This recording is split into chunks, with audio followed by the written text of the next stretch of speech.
Well, the developments at the IEBC lead us to our big question tonight, and we're asking you, should the 2017 general election be postponed to give time for IEBC to be reconstituted? Should the election date be postponed to give time for IEBC to be reconstituted? We'd like to hear your thoughts on it. You can tweet me at Betty M. Kialo, or you can also tweet us #Friday Briefing, and I'll be taking a look at your responses throughout Friday Briefing this evening. All right, now moving on, 14 applicants expressed interest of becoming Kenya's next Chief Justice, and President of the Supreme Court Judicial Service Commission has also made public names of 18 individuals interested in the position of Deputy Chief Justice, as well as 21 names of applicants to judge the Supreme Court. The deadline for the application was 5 p.m. this evening, and the stage is now set for the vetting process to start. Well, let us now cross over to our main studios in Nairobi, where my colleague Akisa Wandera has a full list of the applicants. Akisa, over to you. All right, thank you very much, Betty, for giving me that, and I hope it is all well in Meru. And of course, let's now take a look at the names of the people that are interested in the position of a Chief Justice, Deputy Chief Justice, and Judge of the Supreme Court. And of course, today at 5 p.m. was the deadline of them to tender in their application letters. Starting off is lawyer Professor Makau Mutua, who is a law professor, US-based human rights lawyer. Among those interested in succeeding Chief Justice William Mutunga, we have Justice Smokin Wanjala, who is a Supreme Court judge, together with Justice Professor Jackton Ojwang, also a judge at the Supreme Court. We also have Lady Justice Roslyn Nambuye, who is a judge at the Appeals Court. Judge Al-Nashir Visram, quite a mouthful there, but he's also a judge at the Appeal Court. We also have Judge David Maraga, and he's also an appellate judge. Moving on, we have Justice Aaron Ringera, retired Justice Aaron Ringera, who is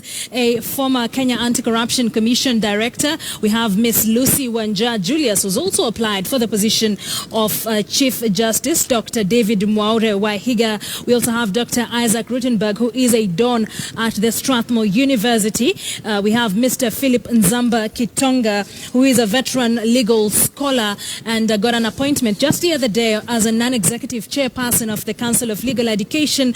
We have Mr. Kongani Paul Andrew and Ambassador Daniel Wambura. Those are the 14 people who are interested in succeeding Chief Justice or former immediate Chief Justice Willie Mutunga. All right, let's take a look at the applicants for the job of Deputy Chief Justice, of course, to replace Justice Kalpana Rawal. It is almost an all-woman affair here. We have Lady Justice Martha Koome, an appellate judge there. We have Lady Justice Agnes Murgor, of course, the wife of Philip Murgor, lawyer Philip Murgor. We have Lady Justice Hannah Okwengo, also an appellate judge. Lady Justice Abida Ali Aroni. Lady Justice Wanjiro Karanja, also from the appellate court. Lady Justice Philomena Mwilu from the Court of Appeal as well. We also have Lady Justice Pauline Nyamwea, Lady Justice Roslyn Nambuye, who's also applied for the position of Chief Justice. We have Miss Surinda Kapila, who is a lawyer with about 25 years of experience. Miss Pamela Mwikali Tutui, there, who's also applied for the position of Chief Justice and is a former commissioner of the defunct Electoral Commission of Kenya. Miss Joyce Miguda Majiwa and Honorable Judith Wanjala, who are interested in the position of Chief Justice. We have a man who's also interested in this that quite looks like an all-woman affair, Mr. David Mwaure Wahiga, who's also applied for the job of Chief Justice. Finally, let us take a look at what exactly would be the process of recruiting the Chief Justice and Deputy Chief Justice. Publish in the local dailies the names of the applicants, which we expect any time from now after the deadline had been met. Public participation. The public is invited to give views on the applicants, if they have any complaints, if they think they're the right people to hold the office. Let's move on. And this, of course, the process that would be to get the next Chief Justice in office and Deputy Chief Justice interview the applicants, so scrutinize applications and check with the referees. This would be the third step after inviting the public to give their views. We have the Judicial Service Commission shall then forward the names of successful candidates to the President after a vote. After vetting, then it will be narrowed down to the names that will be presented to President Uhuru Kenyatta. After, of course, the Judicial Service Commission would vote on it, President Uhuru Kenyatta will then forward the names to Parliament for approval. Of course, it will all end at the National Assembly when the members of Parliament will debate and approve the then person who will be appointed by the President as Chief Justice. This is the process that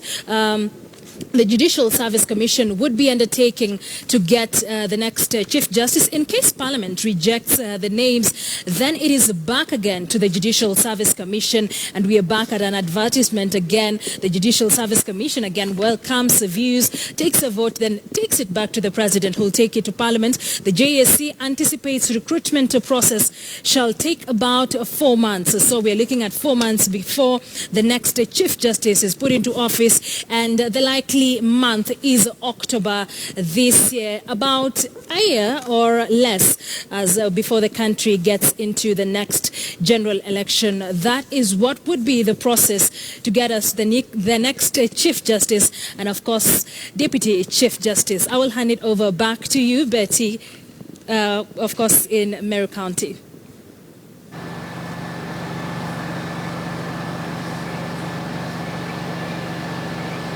Thank you very much, Akisa, for that.